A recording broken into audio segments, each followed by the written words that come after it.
ये जो pelvic area आपने मुझे बताया, तो पेल्विक फ्लोर एक्सरसाइजेज क्या होती हैं? पेल्विक फ्लोर एक्सरसाइज जो होती है वो जो हमारा जो नीचे का मस्कुलेचर है उसे स्ट्रेंथ देने के लिए है। पेल्विक फ्लोर एक्सरसाइज का स्लिप डिस्क से कोई लेना देना नहीं है। तो ये जो पेल्विक फ्लोर के आपने मुझे बताया टेल बोन में फ्रैक्चर हो गया, अब ये तो बड़ी छोटी सी बोन है।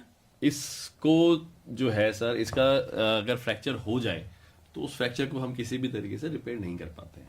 तो ऐसी कंडीशन ऐसी में कंडीशन में सर हम ये करते हैं कि हम पेशेंट को एडवाइस करते हैं कि आप अपनी टेल बोन पे प्रेशर ना डालें।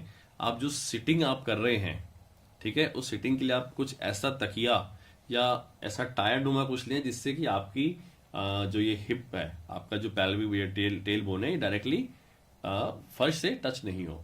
तो यूजुअली मार्केट में ऐसे तकिए बने हुए आते हैं जिसके ऊपर आप बैठ जाएं और आप अपना काम करें। अदरवाइज नॉर्मल आप चल रहे हैं, फिर रहे हैं, आपको दर्द नहीं होगा। आप सो रहे हैं तो भी दर्द नहीं होगा। आप सीधे बैठेंगे, पालती पोजीशन में बैठेंगे और जब उस पर प्रेशर पड़ेगा तो ही आपको दर्द होगा। तो उस कंडीशन में हम एडवाइस करते हैं कि महीने 2 महीने आप तो सेक करें, और दूसरा आप ऐसा तकिया यूज करें, ऐसा कुछ बनवाएं जिससे आपका प्रेशर नहीं पड़े, तो वो धीरे धीरे हील होके और कम हो जाता है। सर आपके पास ये मॉडल है, मुझे सिर्फ एक चीज बताइए कि जो सबसे कॉमन पॉइंट है स्लीप डिस्क का वो L4 L5 L4 है। L5 तो ये यहाँ पर ऐसा क्यों बनता है? सर यहाँ पे इसलिए होता है कि जैसे जहाँ पे भी प्रेशर पड़ेगा, या मान लीजिए कोई भी कोई मतलब स्लिप डिस्क किस वजह से होती है? स्लिप डिस्क या तो इस वजह से हो कि बोन्स जो है धीरे धीरे धीरे ग्रेजुअली कमजोर हो गई हैं और वो इसको रिटेन नहीं कर पा रही है और ये खिसक गई। अदरवाइज यूजुअली जो हम मानते हैं, कोई ना कोई झटका, कोई ना कोई ट्रॉमा, कोई ना कोई ऐसा इशू हुआ है कि आपने भारी वजन उठा लिया, या आप गिर गए, आपके पैर मतलब फ्लो मतलब फ्री फॉल हो गया, या आप किक लगा रहे थे, तो कहीं ना कहीं कोई ना कोई जर्क लगता है। तो इस कंडीशन में क्या होता है कि सर ये जो जॉइंट है हमारा थोड़ा स्ट्रॉन्ग जॉइंट होता है L5 S1 का, उसके बाद जो नेक्स्ट जॉइंट है वो L4 L5 है।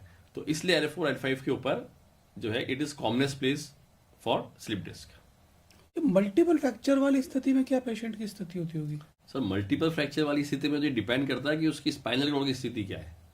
समझ रहे हैं बात को? हमारे कोई भी वीकनेस डेवलप हो रही है या नहीं हो रही है, ये इस बात पे डिपेंड करता है कि जो कुछ भी हुआ है उससे आपकी स्पाइनल कॉर्ड कितनी इफेक्ट हुई है। मान लीजिए फ्रैक्चर हो गया और ये फ्रैक्चर होके सिर्फ अपनी जगह पर ही बैठ गया, इसे हम बोलते हैं कंप्रेशन फ्रैक्चर, ठीक है।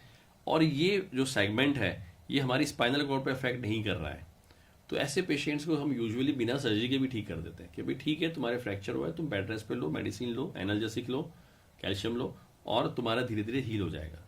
लेकिन अगर ये फ्रैक्चर होके और माइग्रेट कर गया पीछे और इसने स्पाइनल कॉर्ड के ऊपर जो है प्रेशर डाल दिया, रूट्स के ऊपर प्रेशर डाल दिया, in that condition we have to operate, क्योंकि हमें स्पाइनल कॉर्ड पे प्रेशर किसी भी कंडीशन में नहीं चाहिए। अगर स्पाइनल कॉर्ड पे प्रेशर आया तो धीरे धीरे नसें कमजोर होने लग जाएंगी, सूखने लग जाएंगी, और फिर उससे मरीज को जो है वीकनेस भी हो सकती है, उसको फुट ड्रॉप भी हो सकता है, उसको बॉडी में सुनपना भी आ सकता है, टट्टी पेशाब कंट्रोल जा सकता है। क्योंकि ये सारी जो सैक्रम मसल्स है ये हमारी टट्टी पेशाब के कंट्रोल के लिए रेस्पॉन्सिबल है, जो नीचे की तरफ आ रही है। S2 3 4 सेगमेंट होता है, सैक्रम से निकलती है। तो कुल मिला के बात ये फ्रैक्चर कितना सीवियर है उससे फर्क नहीं पड़ रहा, फर्क इस बात से पड़ रहा है कि उस फ्रैक्चर की वजह से स्पाइनल कॉर्ड के ऊपर और रूट्स पर कितना प्रेशर है।